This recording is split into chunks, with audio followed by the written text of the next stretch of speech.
Well, another thing that Isaac told us is that you're in Indiana. He lives in Colorado, near where Sarah is. But his friends like to hang out with you and your husband. And he specifically mentioned that during he mentioned during COVID that you hosted Taco Tuesdays at your house and had young people over and just connected with them. And I know Cheryl Kay, our producer, loves hanging out with you too.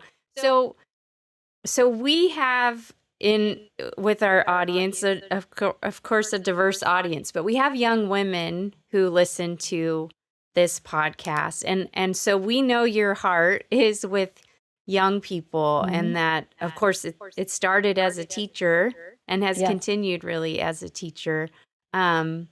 But I wonder if you were, sitting around with Isaac's friends and they said to you, Deb, what is some advice you would give us if you were at our age, in this time and place? What's some advice you would give us?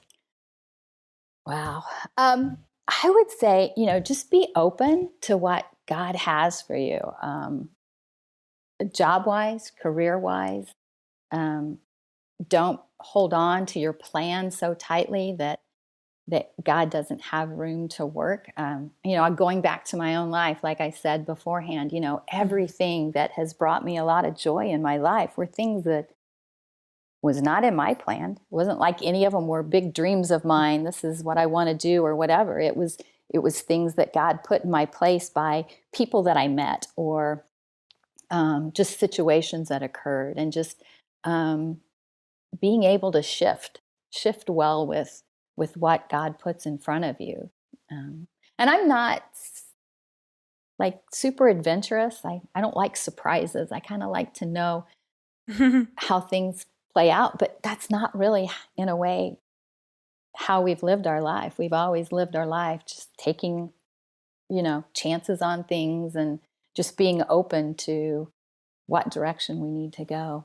It's hard to do, don't you think, especially as a young person, because there's that tension of, I've got to make plans, I've got to figure out what I'm doing, but to have a posture of openness at the same time that what is good for you might actually be something that you're not aware of at this time or whatever. And actually, this is advice, as we all know, as you get older, you have to be open-handed because life continues to be unpredictable.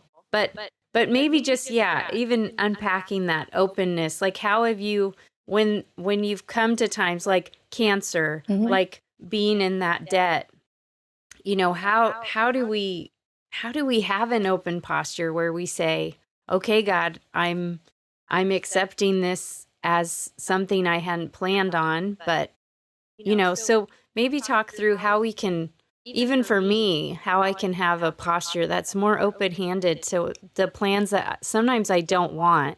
Yeah, and I think that happen anyway. Yeah, I think a lot of it is just one day at a time. That seems like such a simple cliche answer, but it's so true, because John and I were just talking earlier, and he said he had just been listening to a sermon or on the resurrection, and just thinking about, here Friday, Jesus was hung on the cross, and 3 days later he rose from the dead. What a difference 3 days made. Everything changed in 3 days' time, and things can change that quickly in our own lives. We've seen it multiple times, how things can shift when we think they're not going to, and it can be simple things too. Just God's provision in everything, and again, not what I think I need provided, but what He thinks I need provided.